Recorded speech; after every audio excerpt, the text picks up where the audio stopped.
Perfect. Well, thank you for having us. And when Tim invited us to come and spend this time with you, we were honored, and we also take this very, very seriously. Both of us went through a massive breakup last year. We both have stories to share that will hopefully help you see that you are not alone through this journey. We also have some frameworks and things that have really helped us go through it, and some practical tips as well. And so what we're hoping is that through our time together, you're able to take away some practical things that you can apply in your job search, or if you're still healing, in the process of healing. And then we're also hoping for some inspiration. So. And we're not going to cover everything. I mean, I think we're going to stay here, kind of through the networking as well. So if you want to have questions or talk about more stuff, but really we want to plant some seeds around conversations we might want to have. So. Who's driving, Shawn? Yeah, you're driving. He's the CEO. But, okay. It sucks and it hurts, right? And I don't think there's any part of this story that doesn't start. Like, this is the beginning. It's pretty direct, but that's how it felt. And I couldn't think of another way of saying it, right?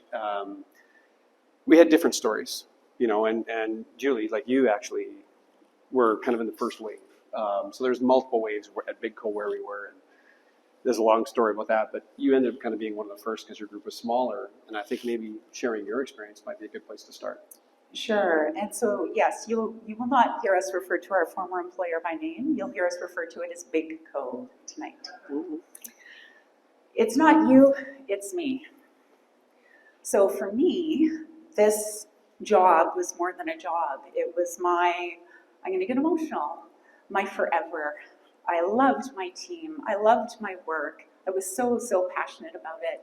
And I had been in the energy industry for almost 20 years and had never been laid off. So a breakup had never happened to me. I'd see it happen to people all around me. And as a matter of fact, I'd had to break up with people on the journey, but I had never been personally impacted. So for me, it felt absolutely horrific. I was devastated. I was embarrassed for like weeks and weeks and weeks and weeks before I started to feel better. But Shawn, you had like a different kind of perspective. This was not your first breakup. This was not the first time you've been dumped. Tragically kind of good at this. But it's true, and unfortunately, like if you do something a lot happens to you a lot, you actually get a little better. And, through the, different experiences, I actually had the good luck one time to do something in that moment. And, like there's that kind of awful moment. You walk in the room and, oh, it's HR. Oh, it's my boss. Oh, but I actually it was a horrible guy. It was actually a horrible human being. I didn't even like him. But he, says his little 2-second speech that they do. And I actually just, out of the nature of who I am, I said, well, Tom, good luck to you, And it was a little gesture, and I didn't really think much about it, but it circled around. And people go, like, you shook his hand. Like, nobody shakes his hand. Like, what? Who are you, right?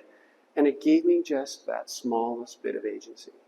And I didn't realize how important that was going to be in that, like, it was a first step of a little heal, just a little micro heal that made a difference. And so I knew it was coming. I need my little micro heal. I got to make sure I put something in. And so I actually planned it out. And so I walk in, and of course, everybody's there like they're supposed to be. And Claire, the leader who's going to deliver the news to me, goes, how you doing, Shawn? And I go, well, I'm better than you. And she goes, what? I go, I only had one of these meetings today. And she laughed.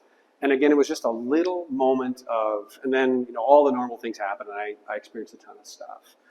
But maybe the next thing is maybe to talk about some of the tips, Julie. Yeah, absolutely. So after the breakup, and so this is for those of you who are pretty recent with it, I'm not going to talk about all of these pieces on here, but one thing that really helped me was to remember, my love was actually very self-involved. In fact, a bit of a narcissist. The reason my love existed was for a different reason than maybe I was existing, and it was not about me. It was a business decision. So that helped. And it helped to hear other people say that too, like again and again and again, because as you know, in the first few months, or at least I was, you were different, but I was like just a total mess for weeks. And then we bolded this one, immediately write down your accomplishments. This was an amazing piece of advice that was given to me by somebody in the early days who said, you're gonna forget all the amazing things that you did there.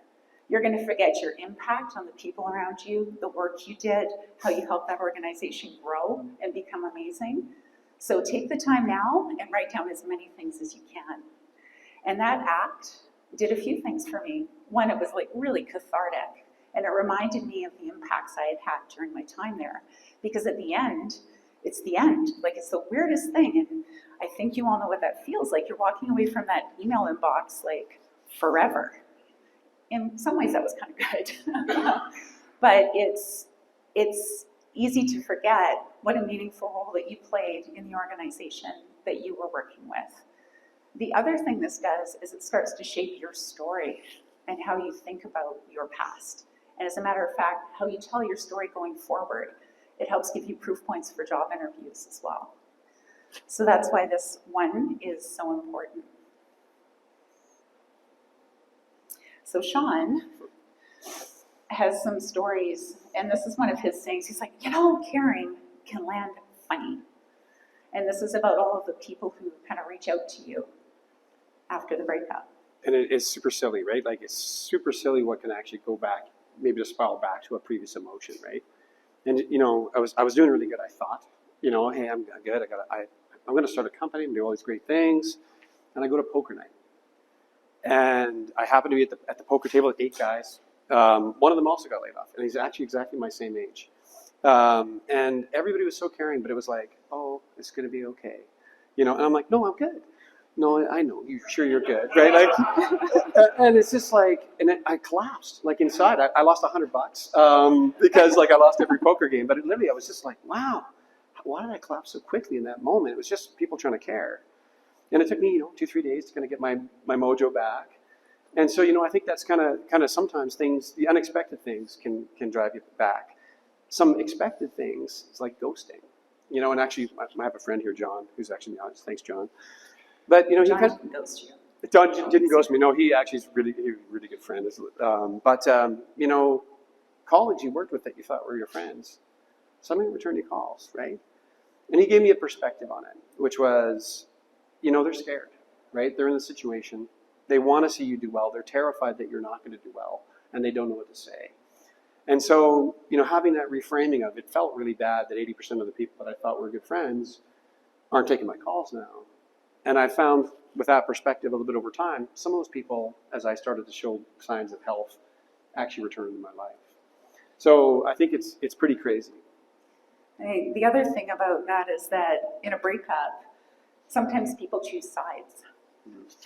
And for the people who are still with an organization, just trying to figure out how to make it work every day and trying to heal from their hurt, that's the side that they have to choose in that moment. So coming at it from a place of empathy really helped me get through it. Okay. So whether or not you realize this, we kind of snuck in the first sort of tip about the healing process. And it was that bold tip about writing down all of your accomplishments from your previous job. Like, that is a part of how you can start to internalize the change that's happened to you and how you can start to move on. But before we do that, these are skinny pigs. So if you have not met a skinny pig, they are hairless guinea pigs. We think they're hilarious and cute. And so cute, ugly cute, that kind of ugly cute thing. And these belong to our Chief Marketing Officer, Samantha. And seeing her skinny pigs, sometimes they interrupt phone calls because they're actually really loud, little animals, reminds me of a story that Shawn told me the first time that we had a chance to regroup after our breakups. So it's kind of funny, and I likened it to, I was like a wild animal that was raised in captivity. I had all the plans, like I actually had already started my company. I already knew what I was going to do in my mind. September 12th happens, right? And boom, I went back in the cage, right? Like, it was so comfortable. Like, all those things that I was imagining were going to be so great, I missed it, right? Well, look at that comfy cage. The It's got a tunnel, it's got food, it's got water, there's sawdust. the tummy Who would rubs. want back in? Like no one rubs Oh, and my the tummy tummy now. rubs, No one rubs yeah. my tummy. And you're skinny pigs, so you're cold in the wild, right? But it was, and I don't mark days. Like I'm very careful about not marking bad moments because I think you can fill up your year. Like there's only 300. I'm old enough now that my calendar would be full of bad memories that I would celebrate every day. And so I wasn't sure how to treat September 12th. And I was out running with my dog in Fish Creek. And, it just about 30 days later, and I realized I'm scared. I know what I'm going to do. I just need to commit. And so in that moment, it's like, it wasn't termination day. It was liberation day. I just need to kind of lean into it and kind of move into it a little harder. I think that's an important mindset to take. And for me, it was about like not panicking and jumping into something new. Like when you're freshly dumped. It's like, okay, I'm going to find someone else to make myself feel better. Or in the case of a work breakup, I can't wait to get that rocket going on my LinkedIn profile. Like that's going to feel really, really good. But it's very important at this point to take the time to reflect and heal so that when you do step into something new, you're making the right choice and you're stepping into something healthy versus something that isn't.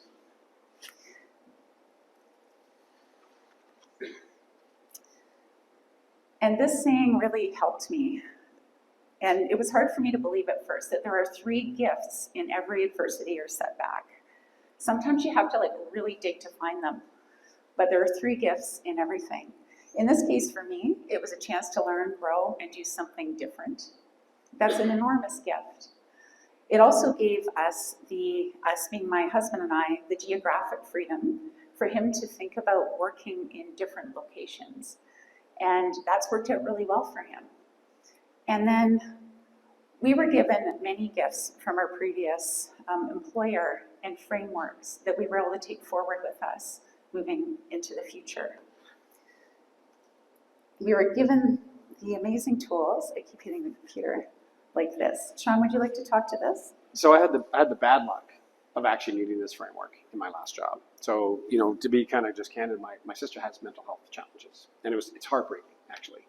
And so, you're dealing with someone who late onset, like she had 40 good years of not having mental health problems, or at least not having to be a problem for her to get jobs and be in relationships. And suddenly we're all dealing with this change in her. And at the same time, I'm trying to work, I'm trying to grow my career and all the pressures at work. And so this is Mental Health Continuum. It's actually put out by the Government of Canada, and it's an amazing tool. And for me, it helped me navigate. And really the way it works is you can kind of find some of these symptoms, across some dimensions of how you might imagine health. And if you find yourself, say recurrent nightmares, and you say, well, that actually is in the injured state, maybe I need to be careful because I'm a little bit injured now. And, be more diligent in that moment to kind of take your routines a little more seriously about, like, maybe I won't have alcohol right now. Maybe I need to make sure I wake up and exercise. Maybe I need to make sure I'm getting enough sleep. And literally, I actually believe this guided me through that, and then it guided me through this again. And I use this almost every day. Like I kind of check in on myself and plot it. I think it's a pretty good tool. And speaking of every day, there are some daily practices that we like to use. This first one I was practicing before this ever happened, and it was about making it a daily habit to reflect on, again, 3 things that you're grateful for. Some days I had to dig pretty deep. Some days it was like, okay, my cat has really soft fur, and I'm grateful for that. Like, seriously. But if you make it a part of your life, and then you start to create your own happiness and adventure, it helps change your mindset, which is incredibly powerful. And the other thing I want to talk about here is setbacks. So setbacks can occur in so many different ways. For me, probably in the first 12 weeks, I had this weird reoccurring dream. I had a couple weird ones. This one was somebody made a mistake and I wasn't supposed to be let go. Somebody was like, oh my gosh, I'm so sorry, can you please come back? And I must have had that dream every 10 to 12 days. And it was a way of kind of processing. I'm grateful for the dream now. The weirdest one though was They actually made us do a scavenger hunt to find things, to get in line to get our packages, because there were so many of us getting laid off. Like, that was a very weird dream. So I would have things that would like take me back. And I will share that even today, so today I couldn't park where I was intending to park. I had to walk through my old building. And I had this moment of like, oof, you weren't there with me. The last time we did this, Shawn's like, okay, you're ready. And I'm like, I'm not sure. He's like, okay, we're gonna power through. And we owned it. But today I was a little bit like, okay, Shawn's with me. Speed walk. Speed walk through. But actually it was nice. I ran into some people, which of course you're kind of dreading.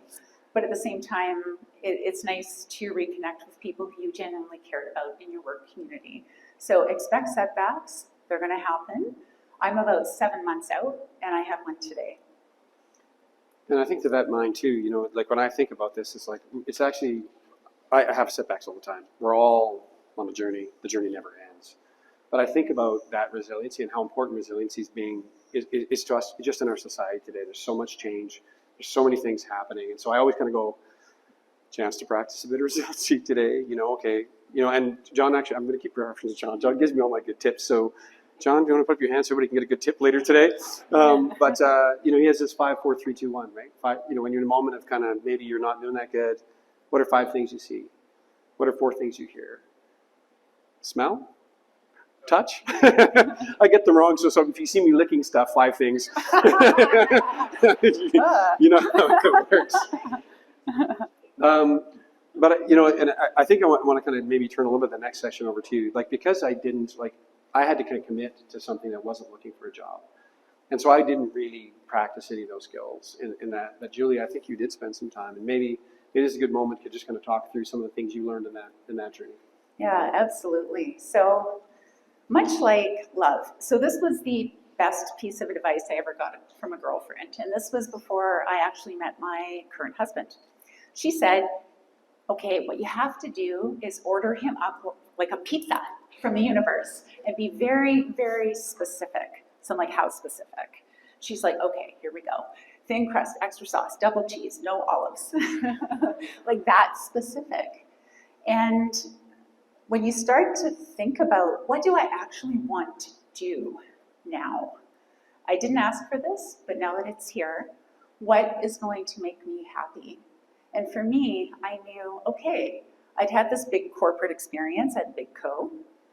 I wanted to be a part of something small, something that was growing, and somewhere where I could see my daily impact on the people around me. And so having that in the back of my mind really helped me realize it when I found it, because otherwise I may have passed it by. But that's my form of being deliberate. Shawn is probably the most deliberate person I know, and I learn from watching him each and every day. I create rituals. I actually believe I believe in creating rituals that help me have a better mindset. And one of the rituals I actually do is every morning. I actually on Center Street there's the Bells. I go there every morning between 7 and 7:15, and I read a book. And something about reading a book for me, always when I'm learning something, my mindset changes. And so even if I had a bad night, if I had a bad thing, that little bit of reading and having a coffee in a nice setting, and you know, seeing people, for me, all of a sudden I'm just in a different mindset. And when I'm in that mindset, I take a second and I write an intention in my book every day. And it can be silly, like, I want to make sure I get all my emails done today. I'm going to make 5 calls today. I'm going to show up better. I'm not going to freak out when this thing happens, you know, whatever little thing you might want to do that day, then I check it at the end of the day. And just that little deliberate act, and I don't always land them. It's not like every intention I set in a day, I'd land. But I think something about that learning process and being okay with that helps me, right? And so I think, you know, my advice around that is you know, practice different things. Guess what I hate and doesn't work for me? Journaling. But maybe journaling works for you. So learning those things and, you know, make them a routine into your routine is good. One of the nuggets on here, I think, is about the board of directors, like the people who you can check in with as you're trying to find your path forward. You have a huge board of directors.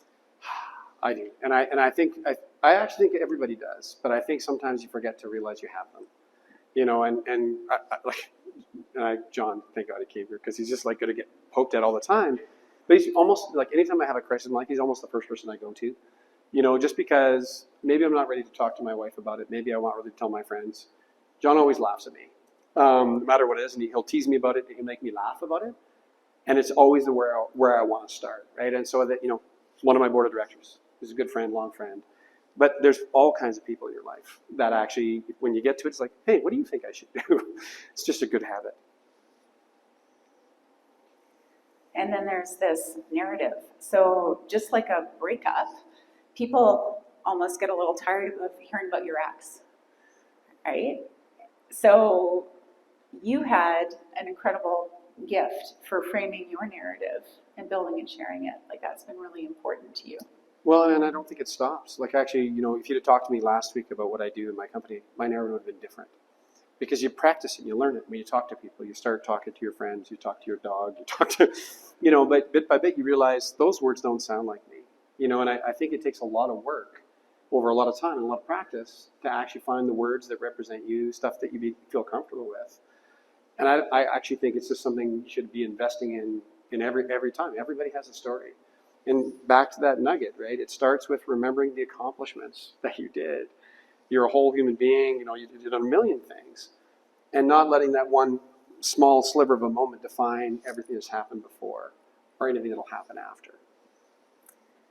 And talking about dating profiles, there is obviously how you tell your story to the world, but there's how you present yourself on your resume and on your LinkedIn profile. And Shawn had a different journey than me. He started a company, and I started looking for jobs. I had, again, another gift. Is that 4 or 5 now? And my cat has soft fur. That's 6. 6.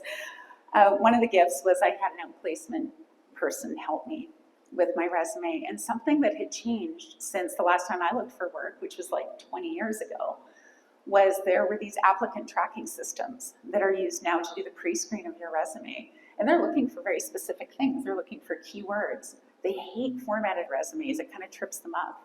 And that was something I hadn't realized when I started to look for a job. And so this next section, we're just going to show you like some very practical tips for resumes.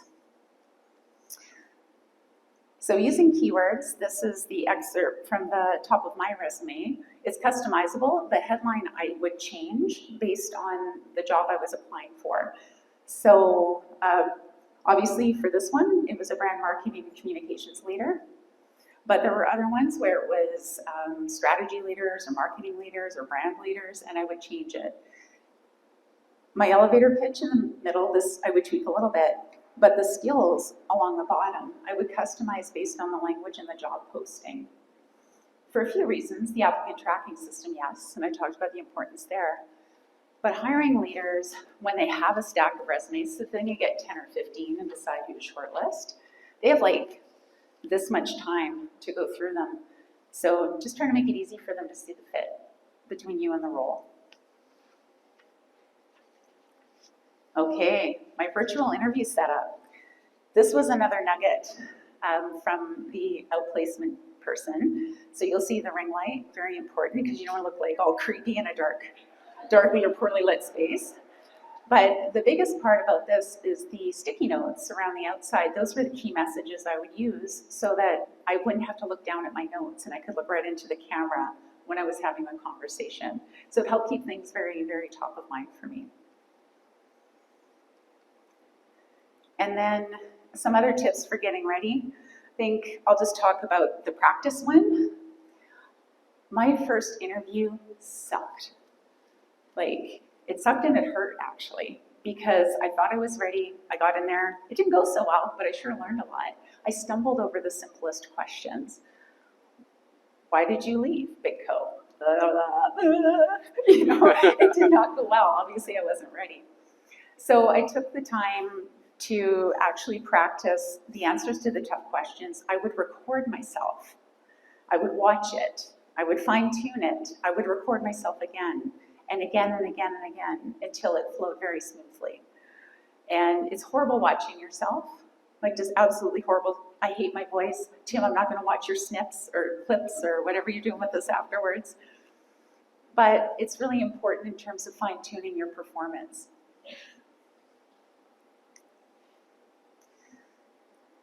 And I had an interesting chat right before the session with, it's Jocelyn, right?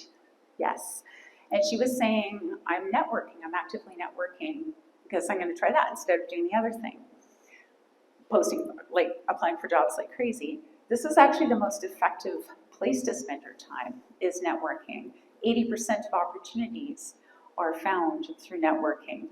And it may seem like a horribly difficult thing to do, but it's really about having a coffee with someone, finding out their story, and asking if you can help them out. And it's amazing when you take that "what can I do for you" approach, how things can really change for you. I think it's funny too, and one of the things I have to remember, I actually hate doing a bad job of things, right? I think everybody does, right? And it's like, but that's how you learn, right? And so, you know, I'll go do it, like where I do sales now, I'm not good at it. And so I go to a sales call and it goes horrible. And I think, well, you're dumb. How stupid. Why did you say that? And then I think, well, I know I'm not good. I know I'm a beginner. Like, I have to have space to fail and learn if I'm going to try to build up this important thing for my life. And so I would kind of maybe give that as kind of a note for you guys too, is, you know, when you're learning, be okay that it's not always going to land the way you want. Dust yourself off, you know, have your moment of feeling bad, and then go say, well, what did I learn? You know, actually, next time, I'm not going to say that thing. And it is funny that when you get the next chance and you realize, oh, that wasn't actually hard now that I learned that lesson, I actually was able to kind of land that a lot better than what I thought. So, yeah, permission to maybe do a bad job a little bit until you know how to do it well. Empathy for yourself through this whole process is so crucial. 100%. Okay, so that's it for the tips and tricks part, but we want to talk a little bit about a couple of quotes that really inspired us on our journey. So this first one, you can almost hear his voice. This was my dad. Never turn down a job that hasn't been offered to you.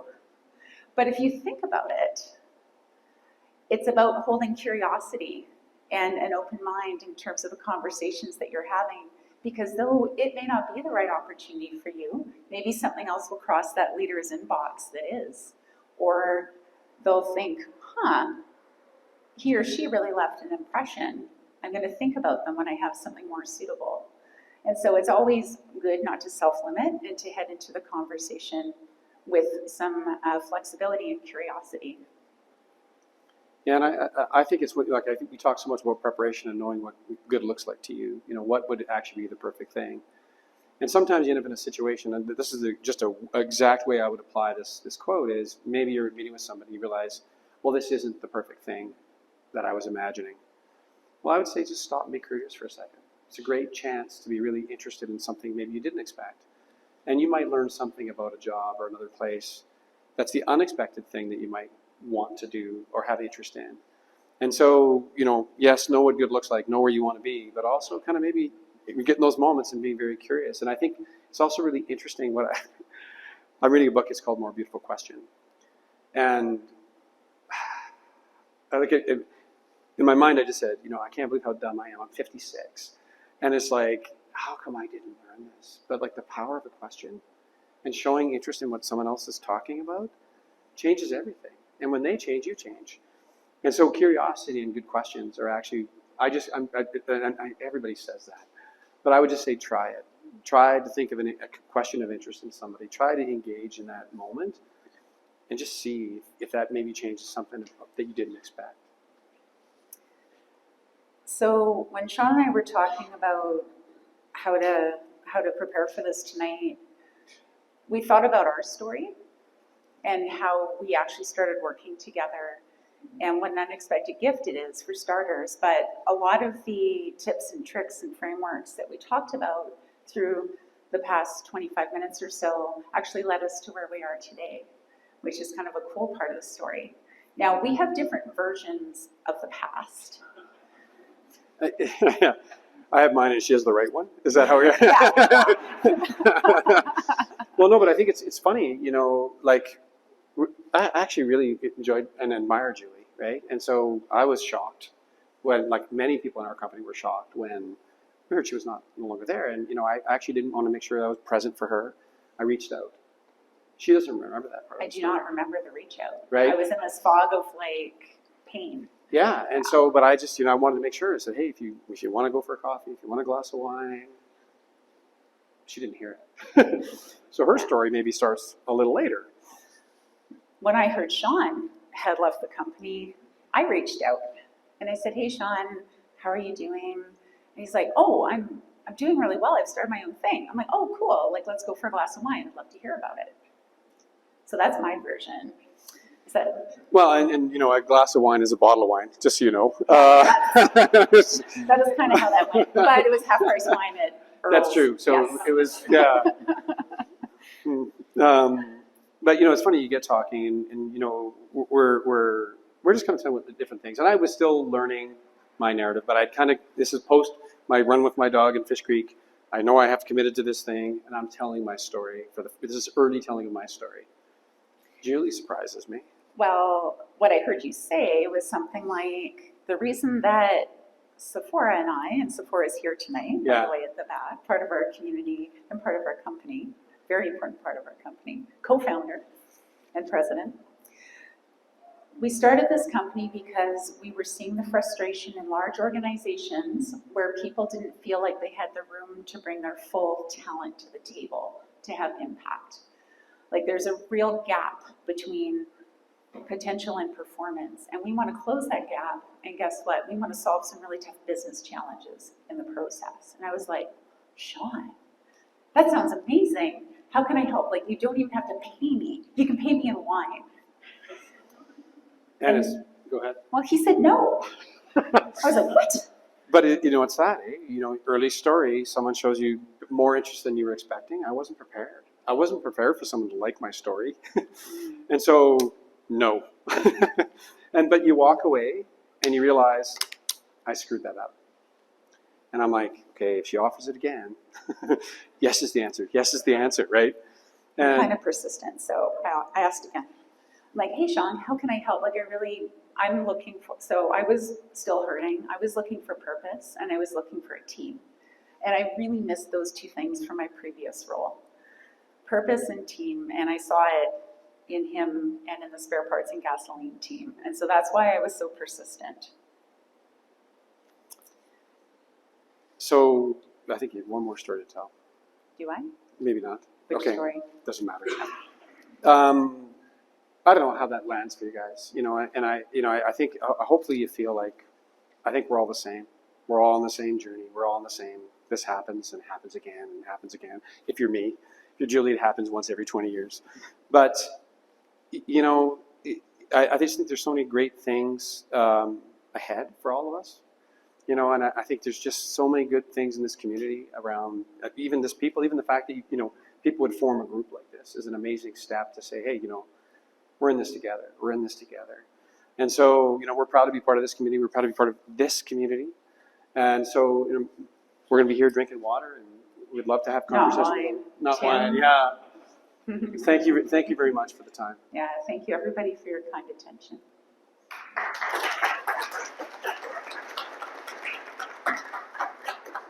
Actually, before you leave the stage, we want to have some time for Q&A, if that's okay. Oh, sure. And we'll do this. We have 2 microphones, but there's lots of people, and the room is a little bit loud. So I'll be the mic runner. So if you've got a question, raise your hand, and I'll come in and give you the mic, and then maybe the two of you can share a mic together, if that's okay. Sure. Yeah. Just to kind of kick things off, I have a question here. So we're talking about a breakup, and then moving on to a new relationship. Initially, that new relationship might feel really good. And then the honeymoon period ends.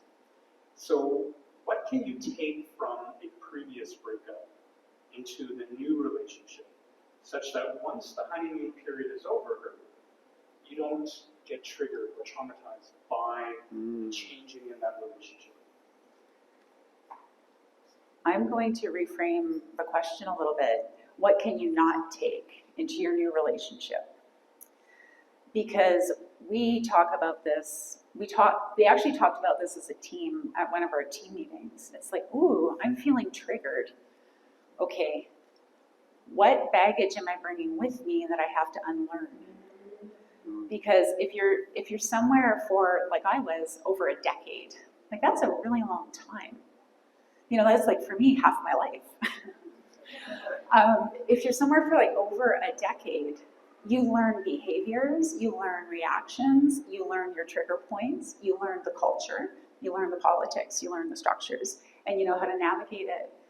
I think a lot of what can trip us up in a new organization is holding on to those things that were truth before and not just kind of letting them go and being okay with being uncomfortable. What's the saying? You got to get uncomfortable with being uncomfortable. Yeah. We talk about that. Yeah. Do you want to add? Sure. You know, I think it's a crappy situation. You know, back to those things, I think that would be a tough one. You're building your confidence, Yeah. and you have a setback. That's just tough. But I think you kind of have to get to the point where you say, and I love it. Like, actually, can I say her name? No, I won't say her name. I have a friend who got divorced 3 times, and after the 3rd time, she says, "I need to figure out what I'm doing at the start, so I don't do this again." And guess what?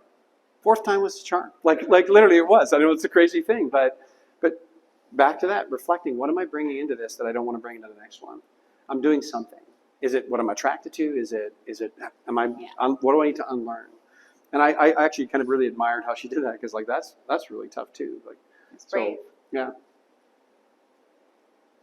Anyone have questions?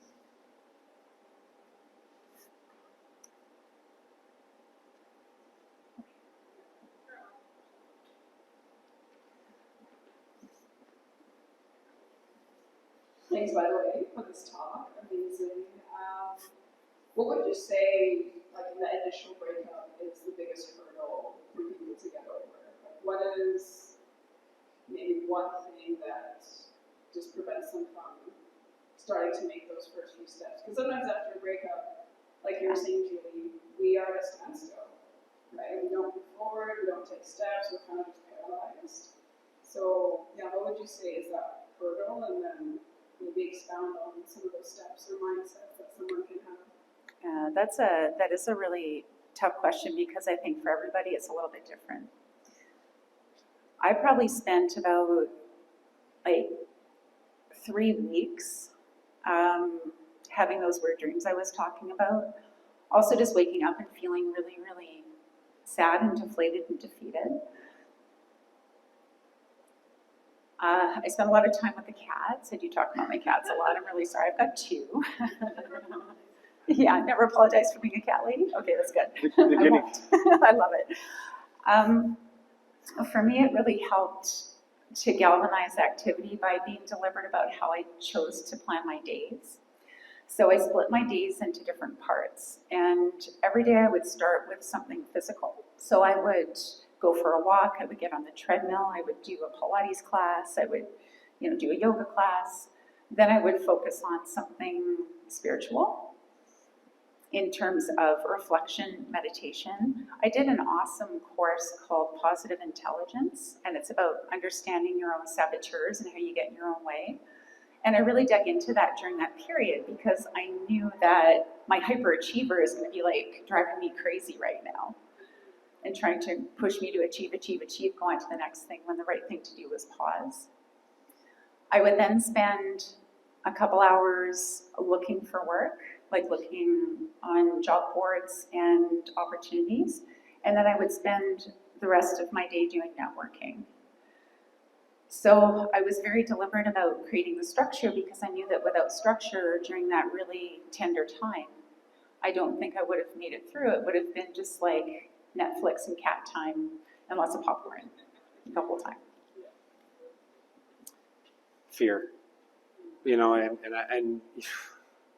would say that would be I'm scared I'm going to be a failure. I'm scared I'm going to lose all my friends. I'm terrified that I'll never have a job again. Like all the self-talk to myself that was just, without an activity or something to do, I could see myself, if I sat in my room, that would just cycle and cycle and cycle and cycle. And, and I actually think that for me was the hardest part, was all the internal voices, every little doubt you had about yourself, you can now light up and say, yeah, look, that could be true. That could be true. You're a horrible human being. Why would they pick you? And I think that's we're all wired that way. You know, I think there's enough books that I've read about that kind of say that we all have that in ourselves. And I think really practicing is why, you know, we talk about the mental health continuum. Catch yourself. It's like, actually, no. And actually, cognitive behavior therapy is something, a gift from my sister's mental health. Sometimes if you can just say a little thing to make it not true a little bit, like, you know, when I'm useless, to say, well, I have been useful sometimes, really changes that feeling of complete loss. And maybe it isn't about doing 25 job postings, but maybe it's like, hey, I'm going to shower, I'm going to go meet somebody today, even a friend for coffee. Like, not every day has to be the perfect day if I'm going to do all these things. Some days just, hey, you take a victory out of, I got out for a walk. I didn't sit at home and ruminate. I didn't do these things that are negative for me, right?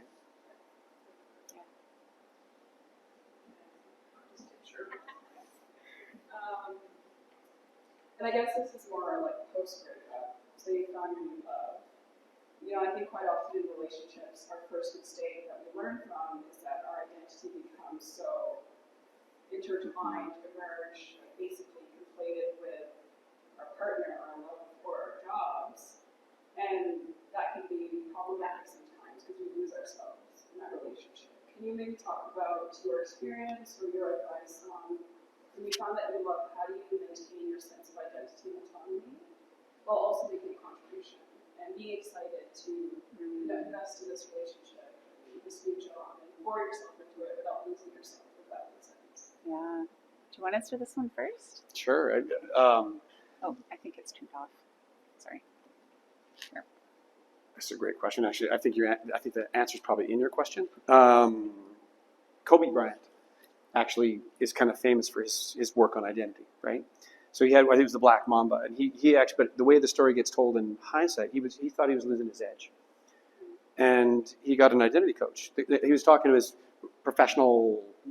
I guess he has a lot of professional coaches, but someone was like, and the guy goes, "You actually need an identity coach. You're just losing your identity. You need to." So he manifested an identity, and so what's important about that is like identity is something you manifest. It's not you.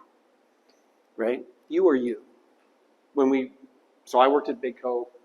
I had an identity there. It was contextualized. It's not me. It's just something I showed into the world. And so you can manifest your identity in different ways. And so I like that distinction. Funny thing about Kobe Bryant, the way the story goes, the coach, you know, Kobe Bryant, greatest of all time basketball. You know, they were talking about something, and they were saying. They were talking about maybe someone they felt wasn't performing as high. And he goes, well, yeah, you're the greatest of all. The coach says to Kobe, you're the greatest of all time basketball player, but you're okay as a dad, right? Like you're not that great of a dad. Like if you remember his story, he was, you know, getting people pregnant, all kinds of things. Kobe fired him. But you also saw that Kobe actually eventually got around to being a better dad. And, you know, these identities we wear, you see someone as the greatest of all time in one thing, you don't know what they're not tending to, that you maybe is making different choices. So I love identity as a concept. And I'm going to put a bit of a different spin on it because that's what communications people do. I was having a conversation today with a young woman who is my mentor, my mentee, protege, and she's really struggling where she is, and she's afraid of being completely who she is and bringing her full self and standing in who she is and her power and all the things she has to bring to the table. She's not getting the support to do that in her current work environment.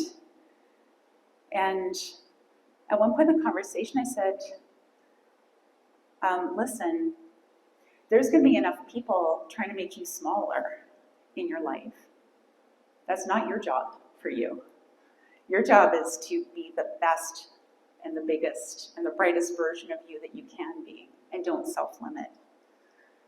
And that seemed to resonate with her, and that's something around identity that I had to learn, because if I'm being completely honest, I probably made myself a little bit smaller to fit in at the last place, because I was worried about triggering the corporate immune system or being taken down by the politics. But when you find the right place where you can kind of close that gap and you're appreciative for you, then you can just stand in that, in your power and who you are. These are tough questions. Tough I don't think you questions. should give her the mic. Yeah, she doesn't get the mic back. No, that's it. That's it. She's cut off. All right, this will be a simpler question. So, I suppose recently I've taken up the concept of time boxing, which I think is kind of attending two events in the singular fashion and not multitasking. Would you agree that is a better approach for tackling job sort of strategy? You go first. Unless you have a really good answer, then I'll go first. I don't have a really good answer, Shawn. Do you? No, I actually love it. Though. He's going to go first. I actually don't believe you can multitask. And when I'm at my worst, that's exactly what I do. Is I have my email up here and I got this thing over here and I'm kind of bouncing between them, and I'm not really getting done. And one of my intentions that I actually commonly will say is focus on the one thing you're doing all day today. So if you start it, do it, stop it, change. So I didn't know it was called time boxing, but I used to have an hourglass, and it was 30 minutes. And when I got kind of buzzy, I would say flip the hourglass for the next 30 minutes, do one thing, and it was therapeutic. So I think it's a really good idea. You don't have to say anything. No.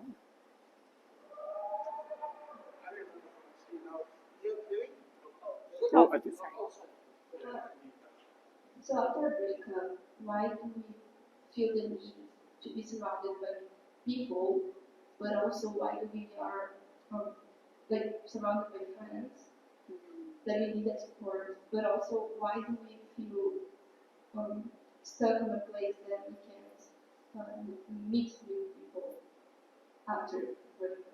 We need to be surrounded with someone, but also for me so hard right now after my breakup to go out and socialize with new people. You want me to go? You want to go? You go. Well, a lot of your saying resonates because in the early days, I had people reaching out and saying, I want you to come out. I remember the first lunch, actually, after the breakup. It was someone who was a mentor and a friend and actually had hired me into this company, and he was no longer there. He'd retired. And I was just sitting there in a total fog, and I didn't feel like I wanted to be there, or part of the conversation. So it wasn't, for me, it was an active, had to dig really deep some days to want to spend any time interacting with anybody, to be quite honest. I was saying to these ladies earlier as we were chatting before, and the only way out sometimes is through. And it literally is that. It's like digging deep and just pushing through, even if you don't feel like it. I should have gone first, but it's hard. I think I said 100 times, and thinking of something hard is not the same as experiencing the hardness. But actually, Ilias was here. I'm pointing at Ilias where he was. He left, but he had a really good point, and I thought it was a good philosophy that I hadn't thought of, and so I just heard it today. So again, I heard it from a person, however long ago that was. I was talking to Ilias, but he calls it looking to the left. And he drew a bell curve, and he goes, there's experts on this side, and there's people who are pretty knowledgeable, and maybe you're down here where you don't know very much. He goes, but if you look to the left, maybe there's someone you could teach. So instead of looking to the right where all the people that, maybe where you want to go, taking a minute to maybe look for someone who needs help and helping them as a connection. And what he said is as you kind of help those people, it actually moves you to the right a little bit, because you get a little bit more knowledge, you get a little bit more healthy, and you keep moving with that act. And I just thought, that's actually kind of inspired Ilias. So if you meet Ilias, tell him I did give him credit for it. But I thought that was a really practical approach. Is maybe when you need help, the thing to do is to help.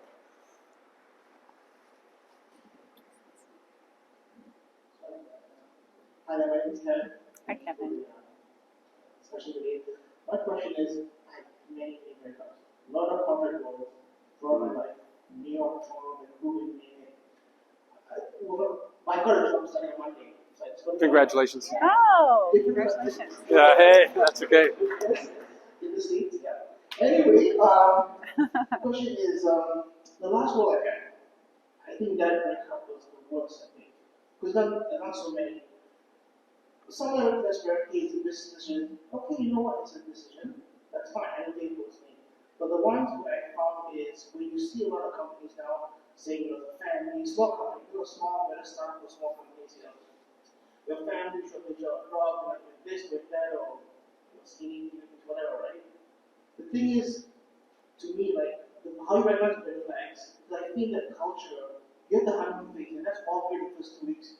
Then you see the different things that favoritism and how much you speak. Because I came from a well-managed role to fintech, and I love to start out because you can work one-on-one to see yourself and whatnot. Where companies, you're gonna, like you say, tone down at the small role you just mentioned. Yeah. So it can't recognize your red flags. And if you were alone, like everyone's not saying against you, but you can't speak your mind and you have no mentor. What do you do for that point?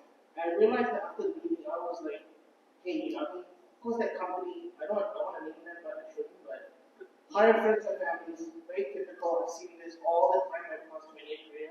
I'm kind of done with it. So my point saying is that, hey, how do you cope with that? Just pick up and leave. Because I know that the word value here, I think is very important. I spoke to someone, I think she was a work counselor. She said, Kevin, your values are not compared to anything in city. You're not. It's not. It doesn't matter where you go. It doesn't resonate in any company here. And I took that, like I said, I got a job in a week, easy. I saw how different it was in the States or around other parts of the world. So I'm just saying from that point of view. But here, if anyone else here, how do we recognize red flags? What do you do? That was a long question. Sorry, I just feel that. First, congratulations. Sometimes you see the flags as you're going through the process, and sometimes you don't. So as you're going through the process, I think things to watch out for, and some of it's intuitive too. I wish I had a practical list of tips. Say the hiring leader or the whole process feels really aggressive and pushy and like they're kind of railroading you into something. So I know somebody this happened to, and they were just so pushy and all over this person and trying to get them to commit, sign the offer. And they were like, whoa, this is not my place. I don't want to work for a culture like this. The other thing that we didn't talk about was the ghosting that happens through the job hunt process. So you'll be talking to a manager. You'll be on like your third interview. They come on really strong. They're like, oh my gosh, this is amazing.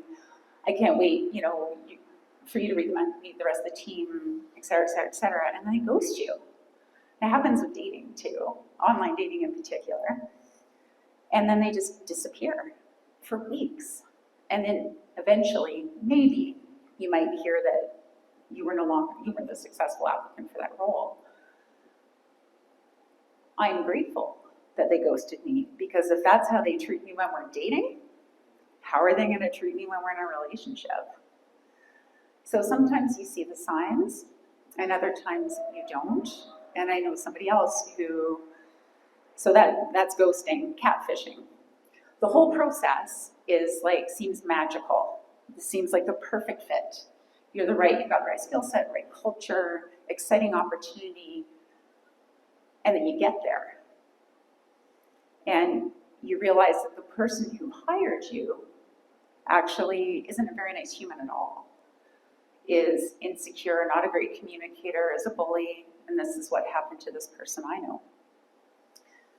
And they left. they realized that it wasn't a values fit and just said, I'm sorry, I'm out.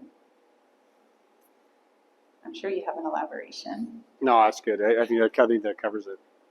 Yeah? Yeah. Hopefully that helps, Kevin. Yeah, it does. It's just,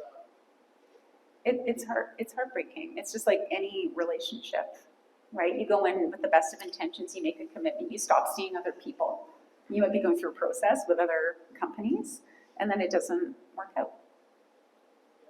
well, I figure like, with a small company, I would say, well, I need to do my manager, the CEO. I think we're sort of Yeah. now. Each department or team leader. I like that. I want to see the whole big picture, not just one. And that's why the whole big panel rather than take 6 semesters. I've been like my job 6 years. Like I told them, make up your mind. 5 years is too long. So, for example, Yeah. but to learn it and see the red flag. Yeah. Thank you. Yeah, thank you. Hi. Hi. I really appreciate this session today because I was laid off or broken up with about 5 months ago, and I've been mourning it. And a lot of people around me are like, hey, it's just a job, I'll get over it. Like my fiance, he doesn't understand. So I feel really seen and thank you for being vulnerable, like, and sharing that it is heartbreaking and you Yeah. do mourn it. And the biggest thing I'm finding, like my biggest hurdle right now is I'm very, very fortunate to be on EI. And while I'm on EI, I'm full-time looking for work.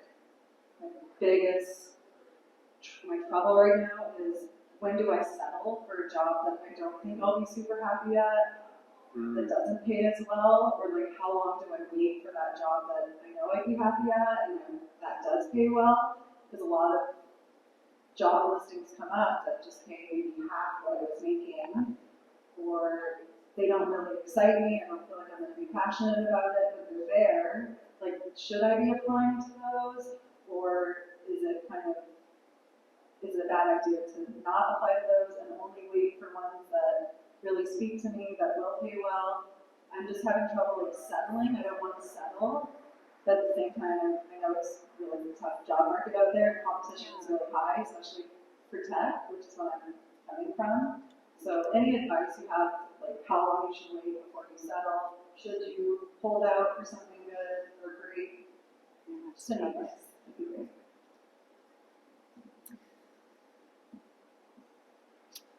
I think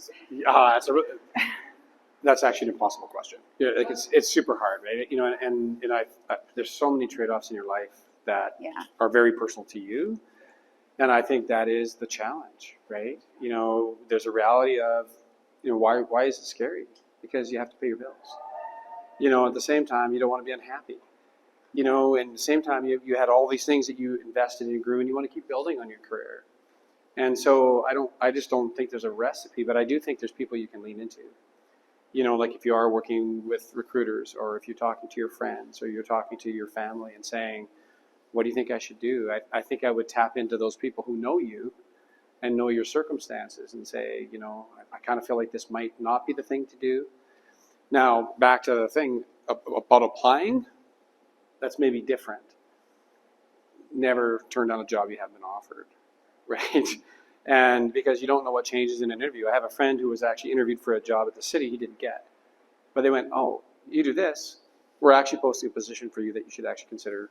So interviewing is a form of networking.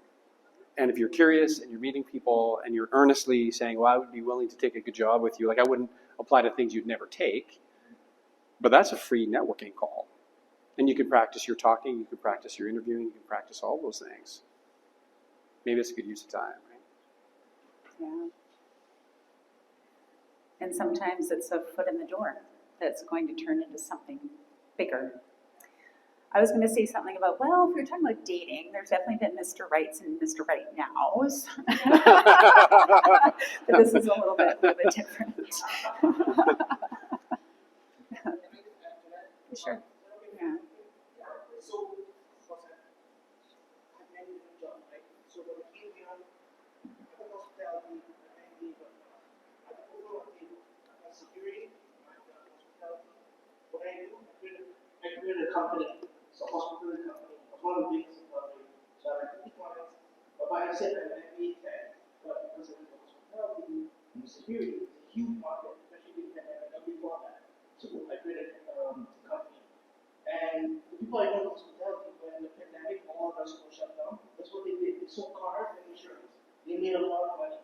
So the point is, for those skills, what you have, you can find something. I guarantee you. The people who are doing sales or hospitality, and when I got that from doing hospitality, I did sales door to door. And that's how I landed 3 startup jobs. So yes, your skills, I mean, went to, not the panic, I mean, AI, but you can take those skills and try them for somewhere else. You go in sales, try a different industry. So that, hopefully that helps you. Sorry. Yeah.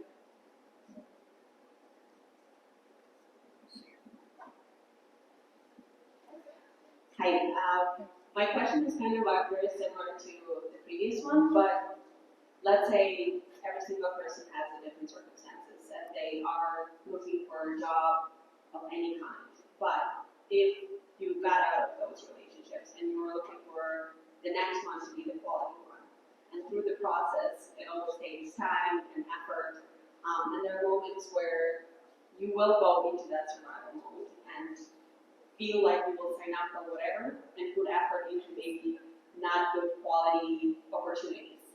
How do you go back to the default of not surviving but thriving? Any tips of, getting out of those little dips and continue going?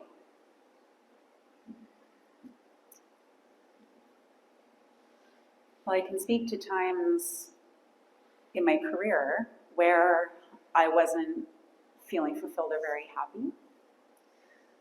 And not just times, like there were years of that. And what I would try to do would be to find meaning and joy in other parts of my life and not ascribe so much of it to where I was working and what I was doing. And that actually is incredibly helpful in terms of shifting mindset as well and shifting you into the positive and the empowered kind of part of your brain versus the reactive. I call it my rat brain. Like we all have this part of our brain that's very reactive. So how do you spend more time in your sage brain or like your wise brain? And so sometimes creating those moments of mindfulness and intention can really help to shift things for you. But I think careers aren't always like this, right? Like they're not always this kind of trajectory, like a rocket. They wander. They go all over the place. They stagnate. But in the end, when you look back, it all sort of makes sense in terms of the journey. So it was really wandery. It was just like a career, like a wandery response. But I hope that helps. And again, thank you so much for being vulnerable, because I think that's how you build authentic connections. So we appreciate you doing it in front of all of us. So. Thank you. Okay, we have 2 more questions, and then we can just spend more time also just in networking as well. Sure. This piece like a therapy session. So this is my first time here. I just came primary. So as we know, we got decided like we were about the last 1 year in research, just moved to the US, spent a year. So I just have a question. You mentioned something about SEO and that. What is that? Oh, SOAR. Yes, thank you. The SOAR framework. I'm sorry, I probably should have talked about this. So you will be asked behavioral-based interview questions. So behavioral-based. So they'll sound like, tell me about a time when you had conflict with a colleague, had to disagree with your boss, you name it. And so SOAR is a way to prepare your responses, and it's about 4 steps. So you talk about the situation, you talk about the obstacle you were facing, you talk about the actions you took, and you talk about the result that your actions had. And what was new to me, that response should be like 3 minutes tops. So super, super tight, otherwise you lose the interviewer. And about 75% of your response should be on the actions you took. part of that. So you set up the situations super quickly and the obstacle, talk at some length about the actions that you took to solve the problem, and then talk about the result. So I believe it is visual start. It's clear. Yes. Situation task. Yeah, it's the same. It's the same thing. Yeah. It's good to practice those and like have a bunch of them in your back pocket. Hi, I'm like Shawn, I've been dumped a few times. And I hear you say, like, my therapist, take your power back and get back in there, make a list of your accomplishments, focus on your strengths. I didn't hear you talk about your failures too much, and I'm really interested, like, maintaining a positive framework and keeping track of your accomplishments while they're fresh is very important. What have you learned from your failures is what I would like to know. Okay, everybody, just get comfortable. Yes, let's like just do a circle and pass out the water. It's going to get really intense. Yeah. So I don't believe Julie even ever fails. So Whatever. Yeah. So I think I'm probably the expert on this one. No. No, actually, like I can give you a million examples. Like interviews and sales calls, like pitching, is something. Actually, it's a really important thought, right? There's no other way to connect with a human being to do something together. You say, hey, let's go to a party. Let's do this. It's a pitch, and pitching feels really awkward when you're in an interview, when you're supposed to say, hey, I'm really interested in this job, or it can feel really contrived. And so I'm learning to be a sales guy as an example, right? And I get this thing and I say this awkward, and it feels horrible. Like it feels horrible. I can see it didn't land. And I'm there, and now I've still got another 10 minutes to try to wrap this up, and I'm feeling gross, and I know I've screwed it up. Right? Like, and I say, yeah, convert that all to things. That doesn't happen in that next hour. It doesn't happen in the next 2 hours. Usually, I kind of have to figure a way to get to sleep. Right? Like it starts with that. Like, can I even sleep tonight? I got to make sure that I'm not. If I wake up at 2 o'clock in the morning, I'm screwed. Because I will just be ruminating in those midnight hours. And so I'm literally just trying to think, okay, don't have a nap, don't drink wine, tire myself out any way I can, and try to get one night's sleep. Like literally that's what I try to do. And then often I'll have a little jam in the morning. If I can get that sleep, it's better than if I wake up. If I don't, I'm like, I got to survive today. I'm not doing good now. I didn't sleep, and I still feel like I'm stupid. Right, like that's kind of how it works, and so it's not like you can't always say it happens in an hour that you fix yourself. Sometimes you can stand up quick, sometimes it takes a little longer, But I actually literally I could go on forever about stories where I could go on forever. Like I just literally last week was at a conference, and I met the CIO of a $1 billion company, and he tore a strip off me, and I'm standing there. I'm like, this really sucks. Like I thought this was my big moment. I'm here. I got a chance to talk to this guy. Like I can, who knows? I nearly puked when I went back to my hotel room. Like I was just like, oh my God, that was horrible. So like, I'm saying the emotions can be big, right? And it took me probably the bit by bit, building up my confidence, even over that conference, to actually kind of get back and just kind of feel comfortable having conversations again. But nudge yourself forward. Like don't, to your question, right? Like catch yourself if you're not moving. Make a little commitment to do a little thing. I'm going to get to sleep tonight. I'm going to go for a walk. Inch yourself towards the you want to be, right? Don't let yourself stagnate. That's what I would say.